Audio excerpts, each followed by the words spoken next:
Je suis ravie de t'accueillir, yeah, sur mon podcast Pense et Positive. Hello, hello, bonjour à tous, c'est Nathalie Labelle, votre bonheurisologue et auteur préféré. Je suis vraiment ravie, mais ravie de vous accueillir sur le podcast Pense et Positive. J'espère vraiment que vous passerez un pur moment. Je suis sinon la référence en écriture et punchline d'impact pour vous aider à positiver au max. Bonne écoute! Pense et Positive, le podcast. Bonjour et bienvenue à tous sur le podcast Pense et Positive de Nathalie Labelle. Je suis auteure de plusieurs livres de croissance personnelle et j'ai à cœur de vous bonheuriser, c'est-à-dire de vous diffuser des pensées d'amour, de paix, d'espoir, des pensées optimistes afin de nous aider, nous inspirer, nous motiver, nous encourager et surtout nous revigorer. J'espère vraiment que ce podcast vous plaira car moi je prends beaucoup de plaisir à faire ce que je fais et ensemble nous construirons un monde meilleur. Bonne écoute!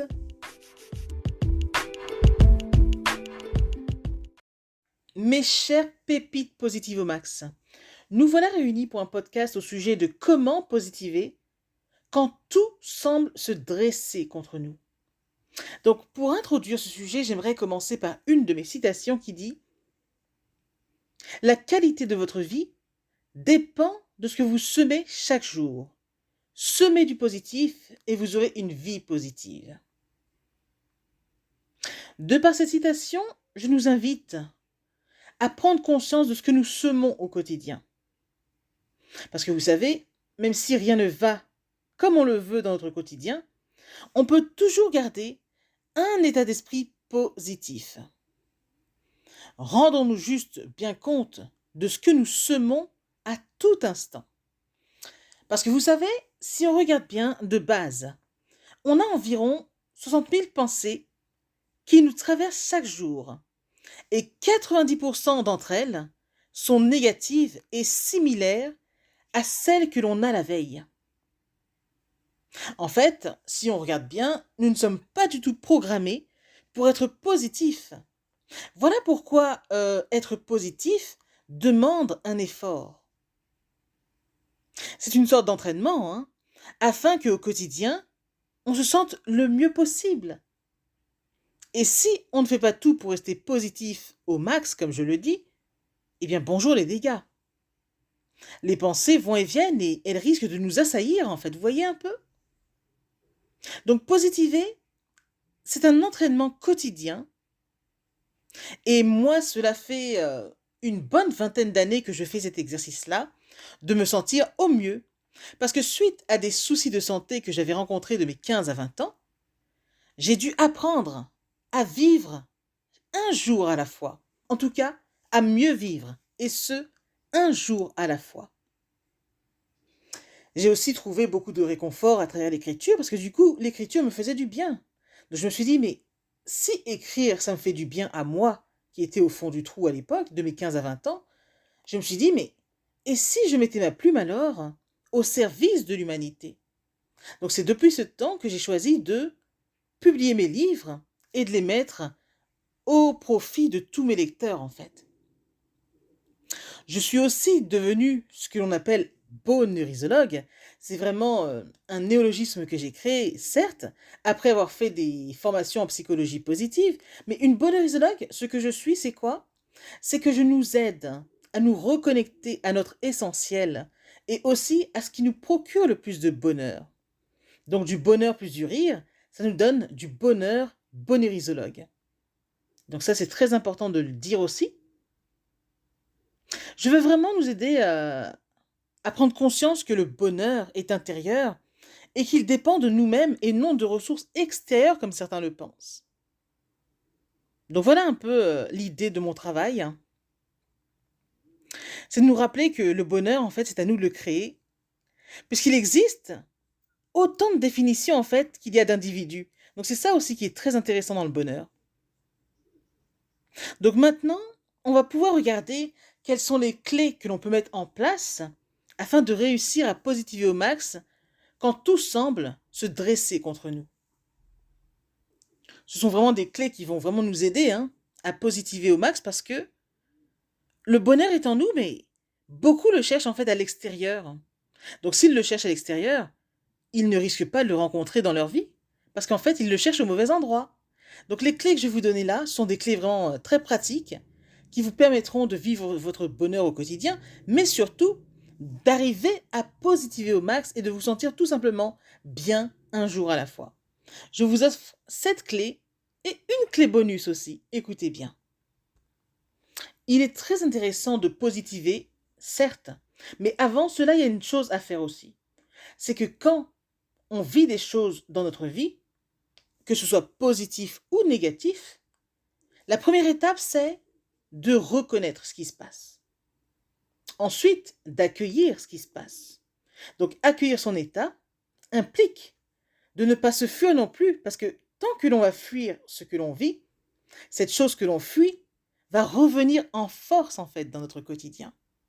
Donc, quand quelque chose se passe, c'est de reconnaître qu'il y a quelque chose, mais de ne pas se juger non plus pour autant. Se donner du temps aussi pour revenir à ce qui est et pour revenir à faire le silence en soi. Ça aussi, c'est très très important.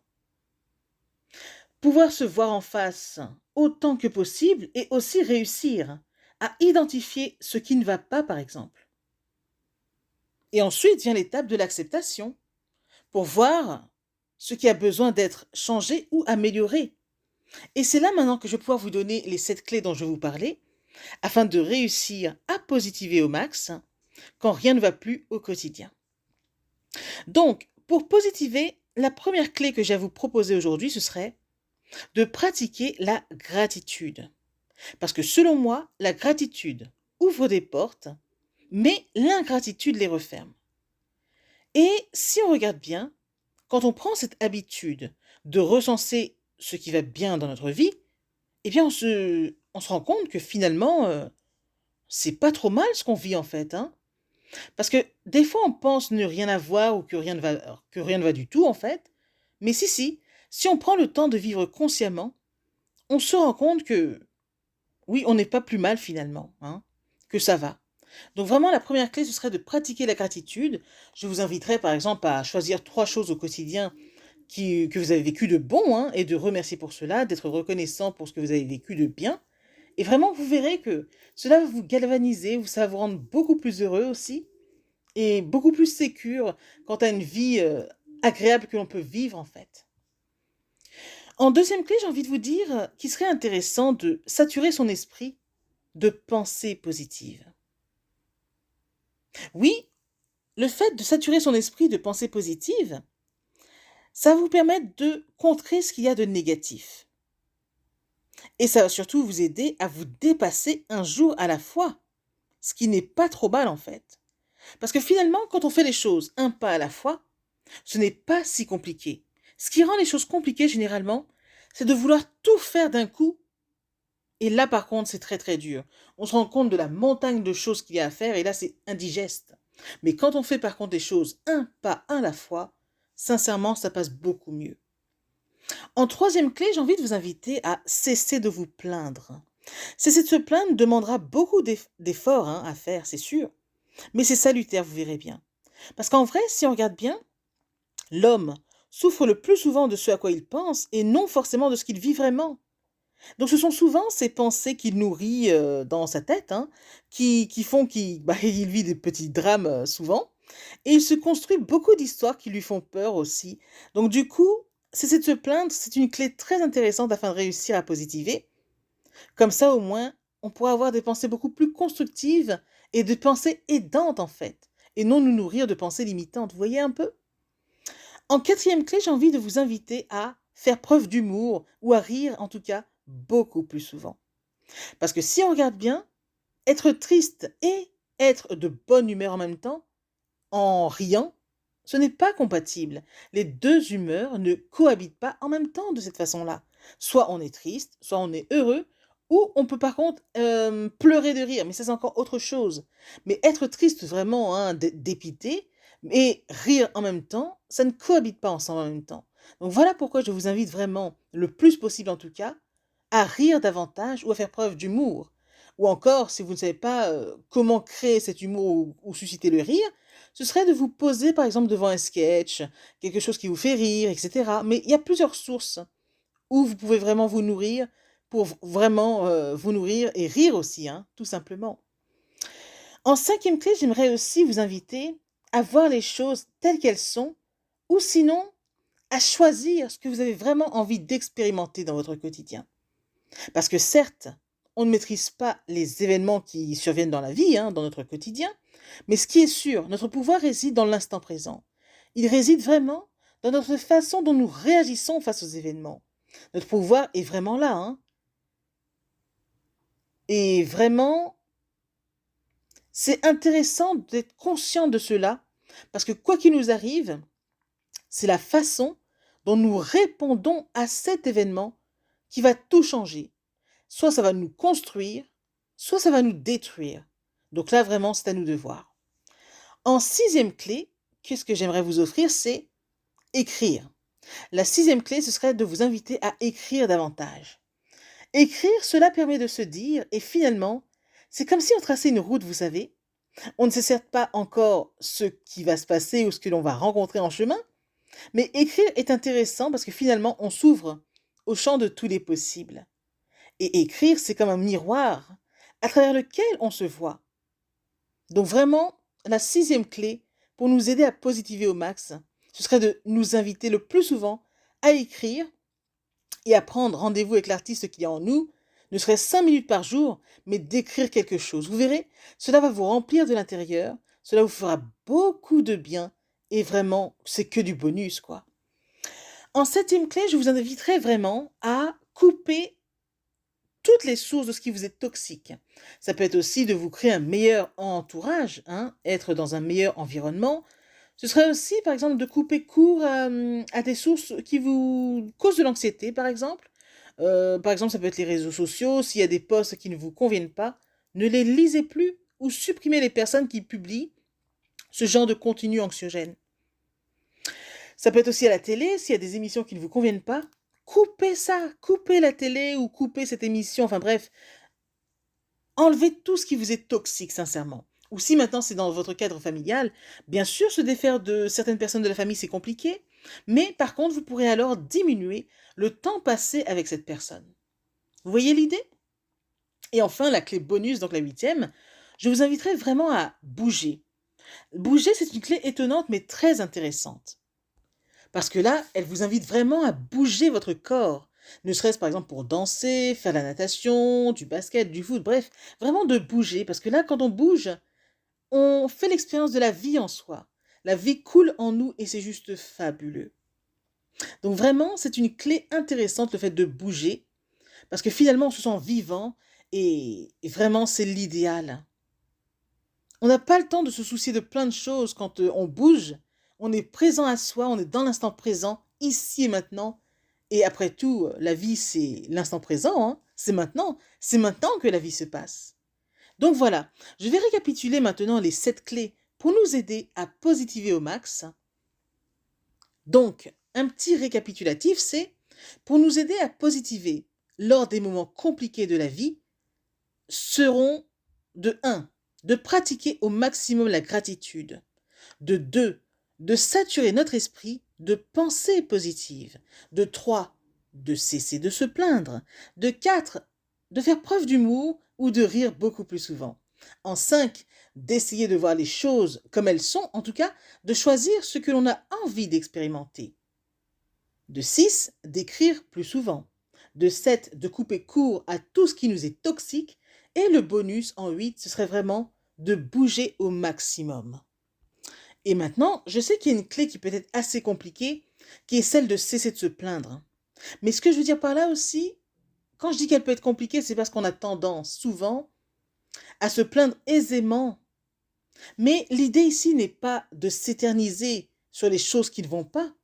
Je ne veux vraiment pas que l'on s'éternise sur ce qui ne va pas dans notre vie, mais que l'on s'entraîne en tout cas à voir ce qu'il y a de plus positif ou à partir d'un événement donné, qu'est-ce que l'on peut créer pour avoir une meilleure vie, pour avoir une meilleure expérience à un moment donné de son existence. Ça, ce serait vraiment très, très chouette. Parce que quand on est négatif, c'est vraiment de se dire que on peut être négatif, on a le droit. Mais l'idée, c'est de ne pas rester dans cet état trop longtemps, par contre. Et aussi, bien sûr, mon idée, hein, quand je parle de Positiver au max, hein, c'est de nous aider à nous raccrocher à des espoirs, au lieu de sombrer dans le désespoir. Vous voyez un peu? De nous raccrocher à des espoirs et ne plus sombrer dans le désespoir. Donc, voilà un peu ce que j'avais envie de partager avec vous pour ce podcast. 7 clés plus une bonus, donc 8 clés, pour nous aider à positiver au max. J'espère vraiment que ce podcast vous apporte beaucoup de valeur. Moi, j'ai pris beaucoup de plaisir à l'enregistrer et appliquez-les au mieux. Ça me ferait plaisir de vous savoir bien. C'était Nathalie Labelle, votre beau neurisologue et auteur préféré. À bientôt et merci.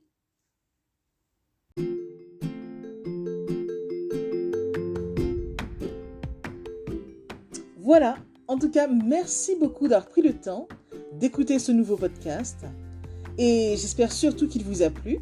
Si c'est le cas, n'hésitez surtout pas à le partager dans vos réseaux, à en parler autour de vous et surtout à vous abonner à ma chaîne. Merci infiniment et à bientôt. C'était Nathalie Labelle, auteure de plusieurs livres de croissance personnelle.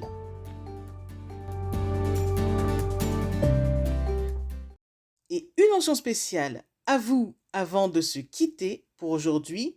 Merci infiniment parce que vous êtes de plus en plus nombreux à écouter mes podcasts, de plus en plus nombreux à lire mes livres également. Donc rien que pour ça, je vous dis un immense, immense, immense merci. Merci de me soutenir, d'aimer mon travail. Et si vous voulez que l'on se rejoigne aussi sur les réseaux, soyez libre de me retrouver sur Facebook, sur ma page professionnelle qui se nomme Pense et positive de Nathalie Labelle. Rejoignez-moi aussi sur Instagram, par exemple, si vous avez Instagram. Mon compte, c'est Je Positive au Max. Ou encore, soyez libre de me retrouver sur Twitter. Mon nom est Nathalie Labelle, auteur. Ou enfin, rejoignez-moi sur YouTube. Abonnez-vous à Nathalie Labelle, Je Positive au Max. Et voilà, comme ça on pourra se rejoindre et ce sera génial. Merci infiniment pour votre présence.